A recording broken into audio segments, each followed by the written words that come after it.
जय हिंद साथियों।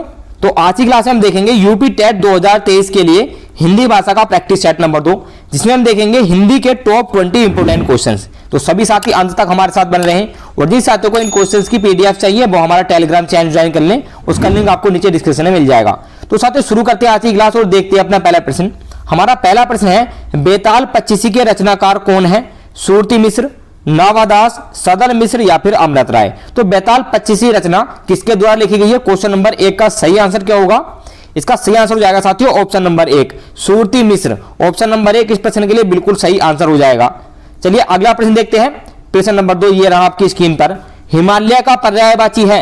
हिमालय का पर्यायवाची पूछा गया है, तो हिमालय का पर्यायवाची क्या होगा? ऑप्शन नंबर 1 देखेंगे पानी, हिमगिरी, पटु या फिर कुरंग। तो क्वेश्चन नंबर 2 का सही आंसर होगा साथियों ऑप्शन नंबर 2 हिमगिरी। हिमगिरी हिमालय का पर्यायवाची है। ऑप्शन नंबर 2 बिल्कुल सही आंसर हो जाएगा। प्रश्न नंबर 3 देखेंगे आज की क्लास का। प्रश्न नंबर 3 है, भवतः में पुरुष और वचन क्या होगा? ये जो साथियों भवतः शब्द है यह भू धातु का लट लकार का एक रूप है। तो हमें बताना है कि इसमें पुरुष और वचन क्या होगा। मध्यम पुरुष एक द्विवचन है, मध्यम पुरुष बहुवचन है, प्रथम पुरुष द्विवचन है या फिर प्रथम पुरुष बहुवचन है। तो क्वेश्चन नंबर 3 का सही आंसर होगा साथियों, इसमें प्रथम पुरुष है और द्विवचन है। प्रथम पुरुष द्विवचन का रूप है। ऑप्शन नंबर 3 बिल्कुल सही आंसर हो जाएगा। अगर आपको रूप याद हो इस तरीके से कि पहले में आता ती, तय और अंति, तो यहां पर हमारा तय आ रहा है लास्ट में और इसके भी लास्ट में, शब्द के लास्ट में भी तय आ रहा है। तो ये होगा हमारा साथियों द्विवचन। द्विवचन हो जाएगा, दूसरे नंबर पर है और हमारा प्रथम पुरुष का ये रूप है। प्रश्न नंबर 4 देखेंगे, सार्थक का विलोम शब्द है समानार्थक, अनर्थक, अनर्गल या फिर निरर्थक। तो क्वेश्चन नंबर 4 का सही आंसर क्या होगा? इसका सही आंसर हो जाएगा साथियों ऑप्शन नंबर 4 निरर्थक। सार्थक का विलोम शब्द निरर्थक होगा। ऑप्शन नंबर 4 इस प्रश्न के लिए बिल्कुल सही आंसर हो जाएगा। चलिए अगला प्रश्न देख लेते हैं। प्रश्न नंबर 5 ये रहा आपकी स्क्रीन पर।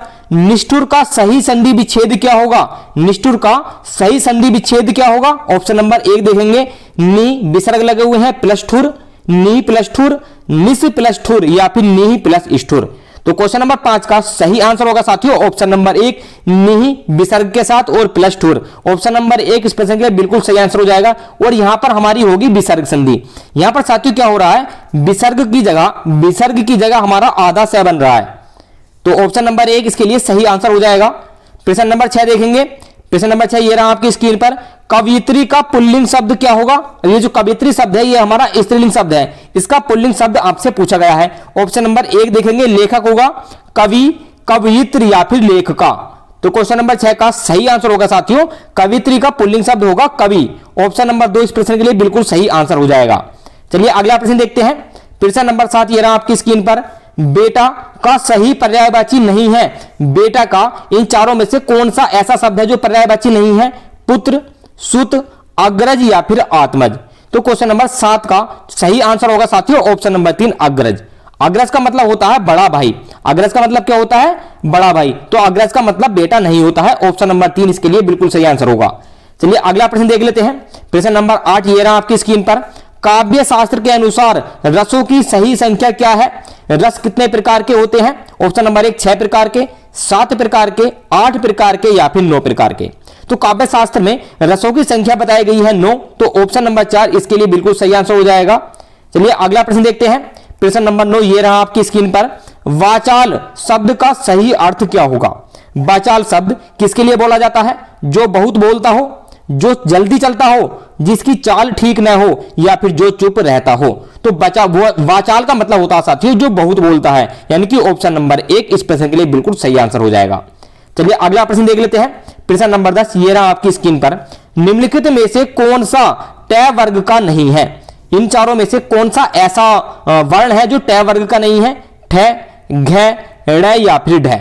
तो क्वेश्चन नंबर 10 का सही आंसर होगा साथियों ऑप्शन नंबर 2 घ। यह टय वर्ग का नहीं है, यह है हमारा कै वर्ग का। घ कै वर्ग के अंतर्गत आता है। तो ऑप्शन नंबर 2 इसके लिए बिल्कुल सही आंसर होगा। चलिए अगला प्रश्न देख लेते हैं।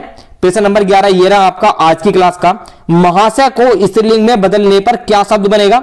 अगर महाशय शब्द को हम स्त्रीलिंग में बदलें तो क्या शब्द बनेगा? महाशयी, महासिनी, महाशया या फिर महाशिया। वेरी इंपॉर्टेंट क्वेश्चन है साथियों, आपके एग्जाम में आने के बहुत ज्यादा चांसेस हैं। तो क्वेश्चन नंबर 11 का सही आंसर क्या होगा?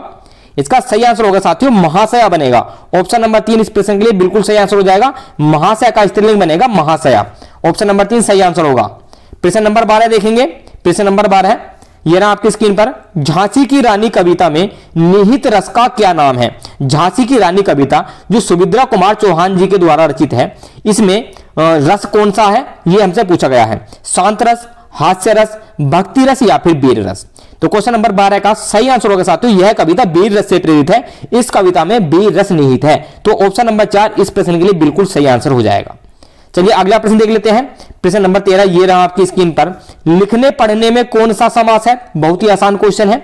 द्वंद्व समास, द्विगु समास, तत्पुरुष समास या फिर कर्मधारय समास? तो लिखने पढ़ने में यानी कि लिखना और पढ़ना, तो जहां पर और शब्द बीच में आ जाता है जैसे माता पिता, तो इसका क्या बनेगा माता और पिता। दिन रात हो गया, इसका क्या बनेगा दिन और रात। तो इन सभी शब्द समूहों में, इन सभी में हमारा होता है द्वंद्व समास। ऑप्शन नंबर 1 बिल्कुल सही आंसर हो जाएगा। चलिए अगला प्रश्न देख लेते हैं। प्रश्न नंबर 14 ये रहा आपकी स्क्रीन पर, विसर्ग, ये जो विसर्ग होते हैं इनका उच्चारण स्थान क्या है? उच्चारण स्थान पूछा गया विसर्ग का। वेरी वेरी इंपोर्टेंट क्वेश्चन है साथियों। मूर्धा, कंठ, ओष्ठ या फिर तालु? तो विसर्ग का उच्चारण स्थान क्या होता है? क्वेश्चन नंबर 14 का सही आंसर क्या होगा? इसका सही आंसर हो जाएगा साथियों कंठ। ऑप्शन नंबर 2 बिल्कुल सही आंसर हो जाएगा, विसर्ग का उच्चारण स्थान कंठ होता है। प्रश्न नंबर 15 देखेंगे। यहां पर थोड़ी सी मिसप्रिंट है, ये हमारा कोई शब्द नहीं है, इसकी जगह पर हम कर लेते हैं नीलकमल, इसकी जगह पर हम नीलकमल कर लेते हैं। तो अब हमारा प्रश्न होगा नीलकमल पद में कौन सा समास होगा? नीलकमल में समास पूछा गया है। तो देखेंगे ऑप्शन नंबर 1 है अव्ययभाव समास, तत्पुरुष समास, कर्मधारय समास या फिर द्वंद्व समास?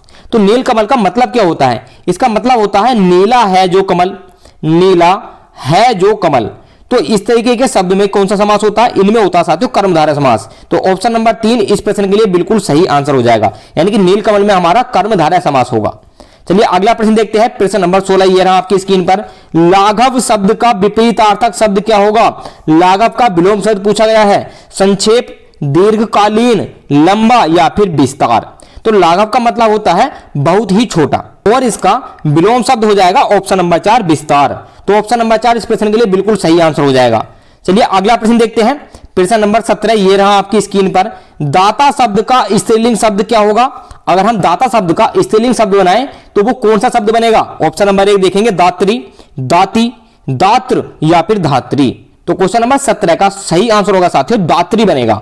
ऑप्शन नंबर 1 बिल्कुल सही आंसर हो जाएगा। प्रश्न नंबर 18 देखते हैं। श्रृंगार रस को रसराज की संज्ञा किसने दी है? ये तो हम सभी को पता है कि रसों का राजा श्रृंगार रस को कहा जाता है, लेकिन इस रस को यह संज्ञा किसने दी है? भवभूति जी ने, भोजराज ने, भरत मुनि ने या फिर आनंद वर्धन ने? तो क्वेश्चन नंबर 18 का सही आंसर क्या होगा? इसका सही आंसर हो जाएगा साथियों भोजराज जी के द्वारा यह संज्ञा दी गई है श्रृंगार रस को रसराज की। तो ऑप्शन नंबर 2 बिल्कुल सही आंसर हो जाएगा इस प्रश्न के लिए। चलिए अगला प्रश्न देख लेते हैं। प्रश्न नंबर 19 ये रहा आपकी स्क्रीन पर, शताब्दी शब्द में कौन सा समास है? शताब्दी शब्द में कौन सा समास है? वेरी वेरी इंपोर्टेंट ये क्वेश्चन हो जाता है। कर्मधारय समास, तत्पुरुष समास, द्विगु समास या फिर बहुब्रीहि समास? तो क्वेश्चन नंबर 19 के लिए सही आंसर क्या होगा? इसका सही आंसर होगा साथियों द्विगु समास। ऑप्शन नंबर 3 इस प्रश्न के लिए बिल्कुल सही आंसर हो जाएगा। चलिए अगला प्रश्न देख लेते हैं। प्रश्न नंबर 20 और आज की क्लास का हमारा लास्ट प्रश्न है, गुरुत्वाकर्षण में कौन सी संधि है? गुरुत्वाकर्षण में कौन सी संधि है? गुण संधि, वृद्धि संधि, यड़ संधि या फिर दीर्घ संधि? तो पहले इसका संधि विच्छेद करके देख लेते हैं। तो हमारा अगर हम इसका संधि विच्छेद करें तो बनेगा हमारा गुरुत्व जमा आकर्षण, गुरुत्व जमा आकर्षण बनेगा। तो यहां पर क्या हो रहा है? ए जमा आ मिलकर हमारा आ हो रहा है, तो ये होता है हमारा दीर्घ स्वर संधि में। तो ऑप्शन नंबर 4 दीर्घ संधि इस प्रश्न के लिए बिल्कुल सही आंसर हो जाएगा। तो साथियों ये थे आज के हमारे टॉप 20 हिंदी के क्वेश्चंस। तो जो भी साथी अंत तक हमारे साथ बने रहे उनका बहुत बहुत धन्यवाद, और जिन साथियों ने अभी तक हमारे चैनल को सब्सक्राइब नहीं किया वो सभी साथी चैनल को सब्सक्राइब जरूर कर लें और साथ में घंटी बटन को भी दबा दें। तो हम आपसे मिलते हैं अगली क्लास में। जय हिंद।